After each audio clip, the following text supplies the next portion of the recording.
I was like, okay, well, what if there was like a go-to-market ops fitness test that you needed to run and a company could get, it's kind of like doing an audit, but just like, okay, how do we get a good sense of like, are these things working properly? Mm-hmm.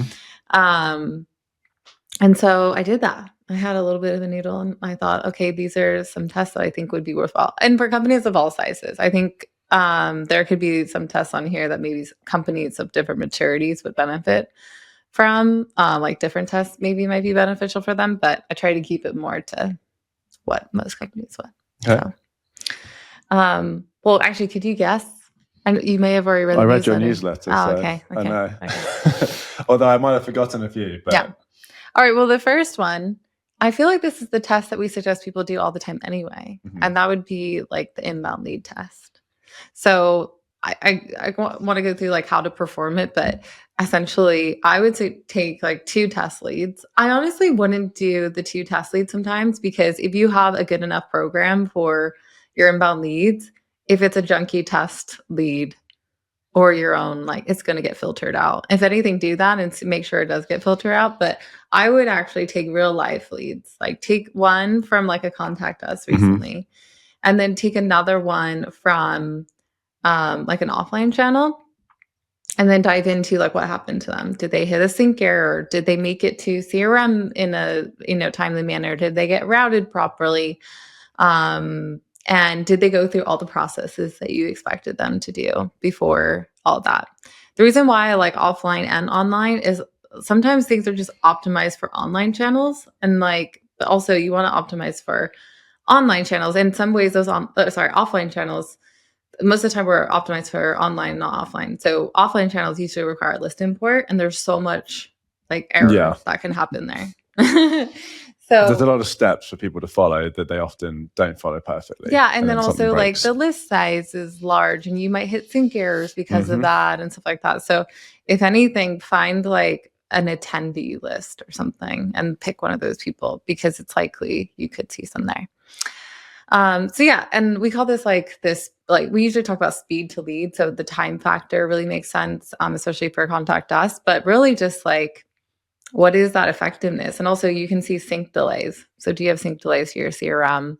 Is it taking loads of time? Also, you could have routing delays. So does it stay in like a random user, like a Marketo sync user or HubSpot sync user for a really long time before getting over to sales? How many would you say you do? Because you could do 2 or you could look at 2 and they could be fine, but there could still be loads of issues, right? Okay, so I'm saying do 2, but like you could do a lot, right? Like and if anything, you could look at like all your different kind of sources. So depending on the time that you have, another thing that could be interesting is go run a report also in map and find these examples in your map and not in CRM. Because if there was a sync error, it's not going to be there. It's not, it's not going to be in Salesforce. So I would look there and then maybe just see if you see any kind of like weird anomalies. But yeah, you can do more than 2. But I just wanted to give an example of like making sure you do a blend of online and offline. Mm-hmm. Yeah, I think the important thing really to call out here, whether you do 2 or 100 or kind of look at a few, like actually get all the way through every single step, or like have some list to maybe catch issues that might be happening, is like just be proactive with it. And this is one of those really important threads that has so many potential landmines and issues that could happen along the way. And everyone, like, so much trust can be damaged. So many people can get pissed off if this breaks. Yeah. And you want to find an issue before someone else does, right? Yeah. You don't want to be like 2 months later, oh, all of these leads weren't getting to sales from our, this new demo request form that we launched that like wasn't baked into the process or something. So just having that like regular test, kind of fitness test of like, how is this working? And make sure you can validate that, and then you're good, for another few weeks. Or you could do this every 2 weeks or every month. I think you recommended in your newsletter, right? So just having that regular time to go back and make sure that everything's working for this particular use case is really important. Yeah. Or like I said, like if you have an option to create like a subscription alert or something like that, or a report within your market automation platform, to get sent to you like daily, even like that could be useful. The rest of the things I'm going to go through could even be a monitoring dashboard in CRM. But that one's a bit hard. I do suggest looking in your market automation platform first because of the same thing that I was talking about. So the second one is all around data quality, and I feel like most people would fail in this test. But I would. Data's hard. Data's hard. The key thing here is to focus on like your key set of data. So think about what you need in order to one, sync to Salesforce or whatever CRM you have if there's limitations there. Usually for Salesforce users, it's last name or company name. Like the basics, first, do you have a full name? Is it like not junky? Do you have company names? Do you have email addresses for people? But then also there's just like beyond the actual like data on the person, it's more like what do you use for actual like ICP segmentation or routing, things that are mandatory processes. So that's where, good enough like address data becomes important, or revenues data, company size data. You might even have custom fields like number of mobile workers or whatnot.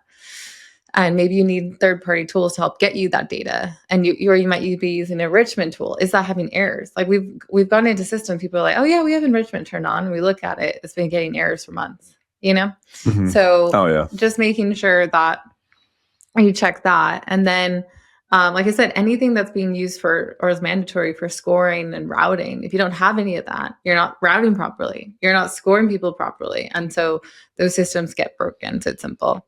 But the biggest thing is actually not that people get stuck with. What is it? Is that sometimes they have too many fields for the same thing. Okay, I was going to bring up something that's probably related to that. Data dictionary. Yeah.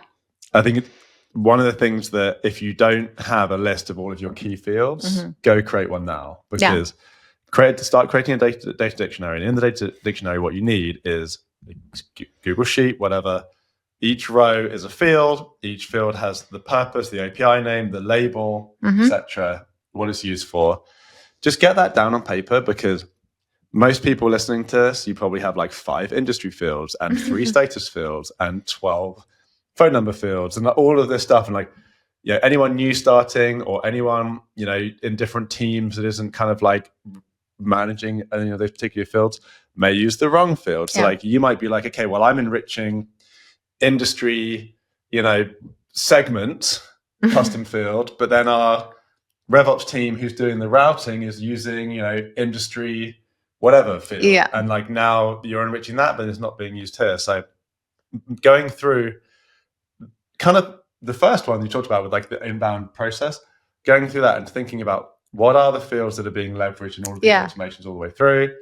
What are the fields that we're actually using? Get everyone aligned on that, and then it's the data quality in those fields. I think you have to really figure that out, because otherwise, number one, test is going to fail, but then a lot of other tests are going to fail, right? Even just like sales, knowing what to look at on the page layout, or even having the right fields on the page layout, or using fields in if you're like trying to do some kind of email personalization with fields, right? Like so much of this is reliant, like everyone knowing what the right field is. Yeah. And things that we see commonly go wrong. You're scoring based off a certain field, but you're routing based on a different field.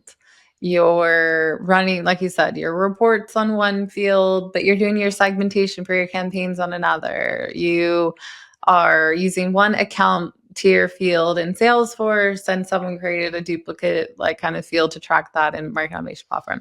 You're giving people nightmares, by the way. All of those things 100% happen. And like I said, the data dictionary, but also not only the data dictionary, but really like doing the checks, because sometimes you can have a data dictionary, but maybe a vendor like wasn't informed on the right field to use. Or... Yeah. You need like the dictionary to start, and then you need to like actually look and see if the data is okay in the fields that you have in your dictionary. So yeah, 100%. And there's actually the question of the day. I'm going to go through one top tip as well to eliminate maybe unnecessary duplicative fields. So, number 3. Yeah. So number 3, I call this like campaign source attribution, but attribution gives everyone like deep feelings of like, oh, like how much pipeline gets influenced. No, that's not what I'm talking about here. So I'm actually thinking about the things that actually you need for in order to do multi-touch attribution, and that's leveraging campaigns. Um, Salesforce campaigns Salesforce specifically, campaigns. right? Yeah. I mean, you can leverage like Custom HubSpot objects campaigns or something, or custom objects, stuff like that. So those of you who are using HubSpot CRM, just having the where what information. Where does someone come from? What do they do? The channel offer. Like there's a lot of different ways to describe this, but it's tracking every single engagement / touch point in an object that you associate with the leads and contacts. The most logical place for most companies is in the Salesforce campaign. Yeah. Right. Yeah. So not to go into too much depth, but we suggest tracking your UTMs, you having an offer campaign, and then you stamp the UTMs, which is based on the UTM source and medium, sometimes other UTMs on that record. So you can actually see, okay, out of all my, responses and whatnot, where did they come from? And then also using those UTMs, you can have source information. Sometimes people just use UTM source and medium, and that's fine. And maybe the campaign name. But sometimes we'll have the normalized fields where you can see it's like paid search, Google CPC, and then like the contact us campaign. So what's the fitness test for this then? This one? So one, I would run a report in like net new leads report or contacts, if you're a contact tooling database, and see if you had any new people get created and cross filter and say not in a campaign, which would be useful. You can also maybe do this in your map and just see like using similar filters. One, that'll give you a sense, because what we normally see here is not that people are getting added to the wrong campaigns. Not usually. Sometimes that happens, but it happens. But we actually see that people didn't account for like a new source of leads, or like now you have a chatbot and like where are those going? Or you used a new content syndication vendor, no one told ops and there was no campaign created for it, things like that. So looking to see if there's people getting created that aren't attributed to a campaign. And then the source side is very similar. So looking at people that are just missing sources, have the wrong sources. Missing source, common ones are sales generated leads, not actually tying a sales generated source to that, and so forth. And so yeah, those are easy things that you can put in place. Like I said, you can have a monitoring dashboard just to look at fields coming in the wrong way, UTMs coming in the wrong way, campaign membership, people without campaign membership, so forth. So yeah, okay, yeah. Number 4, and then number 4 is probably the ones that people can so many people would benefit from this test, and it's a huge thing that you can drive your business with, is like looking at the sales ready lead quality. It's like MQL, some people call it. I can't wait until the day when we can just say sales ready and not say AKA MQL, also known as MQL. We call it sales ready because you can enter the funnel beyond the MQL stage. But anyway, but if we're talking about actual MQLs being sent from marketing, or what is being deemed as qualified, that's actually what I'm talking about here. So I would run a report of sales ready leads and look at how many of those are being converted, moved out of the funnel. So like recycled, just qualified, looking at those reasons, and then digging into not only those specific reasons, but like, okay, the ones that have those top reasons, were there specific channels for that or campaigns? So that's really useful. Also, you'll maybe get a sense for disqualification on the side of like their firmographics. So not only is it giving you a sense of like, are we not using enough high intent to designate, who's qualified, but are we using the wrong fit to IACP to designate who's qualified? And both of those are necessary for actually delivering a lead that like someone wants to follow up with. So I've got a question. Yeah. So hypothetically, you have a client, you've implemented, and this is kind of a little bit of a tangent, you've implemented a way to track the life cycle, the funnel. And you can look at it by the tipping point, right? So like, what are we sending to sales? And they're spending a lot on one particular channel. This channel is driving, net new names, engagements, but what it isn't driving is conversions into meetings SQLs or like whatever, the next stage in the pipe. So like meetings, opportunities, pipeline, etc. But they're spending a lot of money on it. How much time have you given it? Not a ton of time, so there could be a time component. You might need to let this marinate for a bit. Offline channels need much longer. This wasn't offline. This is digital. This is digital. But and you do this type of analysis and you look and you go, okay, so in the data, what I'm seeing is both a low conversion, but also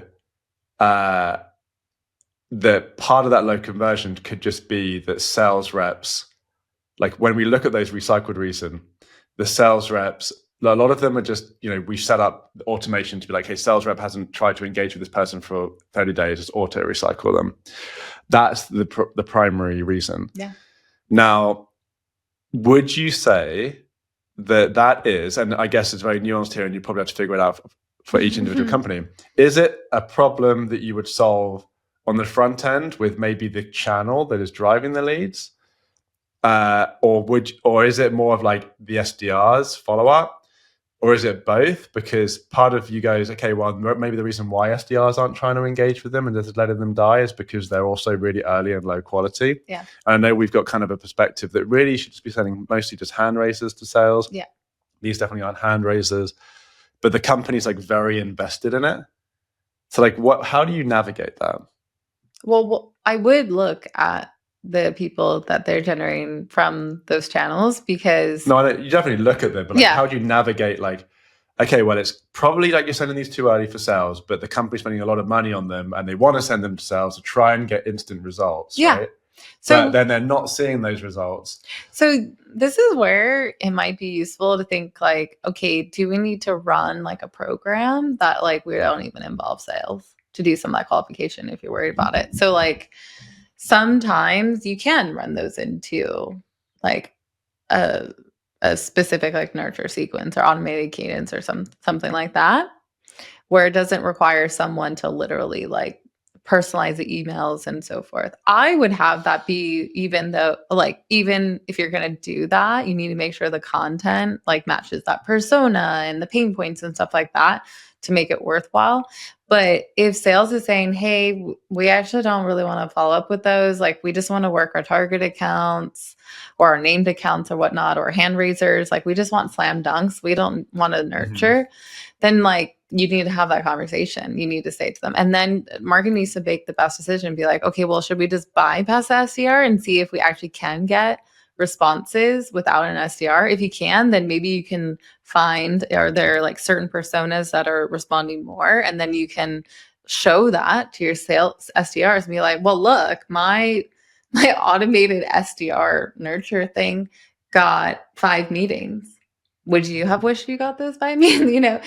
But also there is a mix of like the juice worth the squeeze. So if you feel like you don't have a lot of people, like a lot of SDRs, a lot of sales reps, like you might need to find that balance of like, maybe you need to do more nurturing to those folks. Maybe you need to try and turn them into hand raisers, and how you're going to create a program to do that. Like just because you're investing a lot in a channel to bring in those names doesn't mean that like you have to put an AE or SDR in front of them. It might mean you need to convert them to the type of lead the SDR AE wants to follow up with. 100%, yeah. And that's my perspective too, right? Yeah. If you're seeing them not convert, give them some more time to convert. Don't send them to sales so early. I think it's a very tightrope kind of situation to navigate though, right? For some people that I can empathize with, where it's like maybe this channel is, 60, 70% of your marketing budget. Yeah. And it isn't driving results maybe as quickly as some people think when you look at the tipping point model. So if you scale it back and you send them to SDRs like later, then it's going to delay potentially any results from that, potentially even longer. Or so an argument, you could state that argument. I still think though, I would agree with you, which is like, well, if they're not converting and sales isn't following up, maybe ask sales, work with them, figure out why. And if it is truly like these people aren't ready, figure out how to get them ready, right? So, and I think you need to think of, I think modern marketers need to think about like pipeline isn't always the end goal. Like it is, but it's not going to be the immediate end goal. Like you need to think about there's benefits to brand building, there's benefits to building Yeah. a engaged contact database, there's benefit, and all those things won't like automatically turn into meetings or whatnot or opportunities, but they're still valuable to invest in. And so I think that we just need to be like more honest with ourselves. Yeah, totally. Yep. Yeah, that we could go much deeper on that on another podcast, but thought it'd be Yeah. worth just like chatting Okay, about the it quickly. last two I'm just going to touch Yeah, on let's do it. quickly because I feel like they're very straightforward, but I would do an email deliverability Mhm. test, not only on like email that you're sending out of your market automation platform, but also your sales engagement platform, which is probably the more important one to check. If you do have someone like managing your DNS and they get like they're using like an email monitoring tool, go straight to them too, because they'll give you insights. So if you use SendGrid or anything like that to send out your emails from outreach, and they'll get really good insights into, are you making it into the inbox? Are you getting marked at spam and so forth? There are also free mailbox tools that you can do. But I suggest like having a deliverability rate out of your market automation platform and as like 99%. Like, why not 100? I mean 100, but like a minimum of 99%. All right. And then the last one, revenue funnel metrics, like I know, but one thing to consider with that though, there is a difference between delivery rate and reputation. deliverability, right? Yeah. Like you might have an email deliver, Right. but not in the inbox. Yeah. So that's why an like important going thing to think about. deeper is like really useful. And that's why using some of those mailbox tools to actually check also your domain reputation and have you been marked as blacklisted and stuff is really important. So if you want more details on that, we have like a whole audit basically. And then the last one, we talk about funnel metrics so much. I just want to like not spend the whole time talking about it, but really, can you do three things with your funnel metrics? Can you report on volume? Can you report on conversion? And can you report on velocity? And like bonus, like you're also then able to report on repeat journeys without impacting your historical data. And if you can do that, then that's great. And if it's accurate. And then the thing I would say that people get mixed up when they're not doing this well is they are not looking at things like cohorted. They're actually just looking at like how many people went into MQL stage this quarter, how many of them went into meeting book, and then they'll try and run conversion rates. That's not a true conversion rate. No, because it's not the people, the previous stage that you're calculating in the next stage. So yeah. But like enterprise businesses are doing that. I mean, yeah, a lot of companies do that. And that's because they don't have the infrastructure to actually report on that. So I would say though, one thing though, and it could be actually directionally right. I will say, like sometimes it's not like completely far off, but it's not accurate. It's not a conversion rate. That's why it's not a conversion rate. It's like a volume. Yeah, it's just volume. Yeah, like if you're looking at number of sales ready in Q1 and number of meetings in Q1 as two separate things, and going like those number of meetings is the converted from those sales ready. That's not true, because most of those meetings probably are actually from sales ready, like not in like maybe different quarters. But like I would say, when you think about, we call it the 3 V's, so volume, velocity, and conversion. Volume is where you want to start, right? If that situation we talked about there, where you can see how many meetings we got, how many sales ready, how much pipeline, both from a dollar point of view and volume, like that isn't actually that hard to get generally. Yeah. Maybe when you bring in the multi-trip component, it gets harder, but it's the full end-to-end conversion rates where it actually is exponentially harder, and including conversion and velocity, exponentially harder than just the volume. Yeah.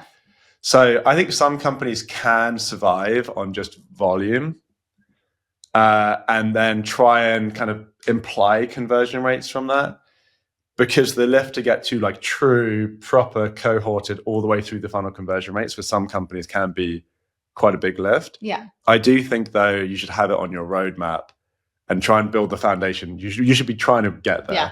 Whether you need to get there like today or tomorrow is another question, but have it as a goal to get there eventually. Yeah, and I forget if I mentioned this in the newsletter, but I was going to compare this to the mile run. It's like some people might get halfway, and like, okay, don't feel so bad on yourself, but like but the best thing to do is like, can you complete the mile? You know, but it might be hard for some folks, and that there's different factors of why. And but it should be like an aspirational goal. And honestly, these days, like, it doesn't have to be that aspirational, especially if you start putting in that infrastructure early. For the mile or for the funnel? For the funnel, for the mile too. But what do you actually do to run that mile is also something. Anyway. But yeah, so those are my Good American Ops fitness tests. I like it. Yeah, go do it. Let us know what people find. And the thing is, like, not to pass all of them. There's going to be different levels. You got to like score yourself, like, out of 10 or something. Give yourself, and don't give yourself 7s for everything. Yeah. And the thing is that the goal isn't to have all of this perfect. It's never going to be perfect, right?